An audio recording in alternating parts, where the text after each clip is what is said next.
What's up mga pa? Ito na yung matagal natin hinihintay, yung first lap ng Champion Fanciers League Pampanga. Grabe, parang PHA. Organisado. Teka, may senyas na naman yung kumpara nating gwapo. Master.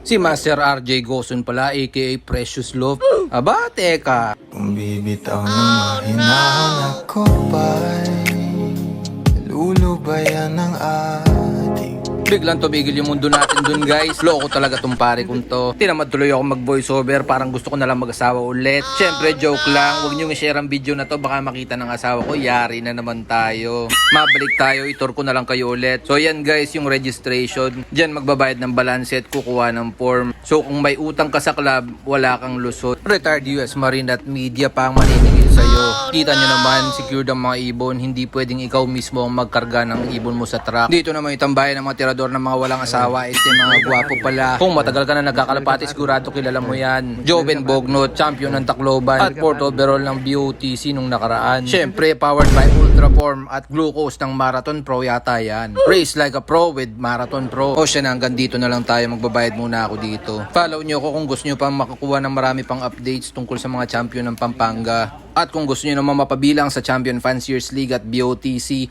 ano pang ginagawa nyo? Bumili na kayo ng mga produkto ko para mag-champion din kayo. Shoutout nga pala kay tropang Eduardo Senyorin at sa Team Kopi Ko Black, lalo na kay Dexter Lacson. Bye!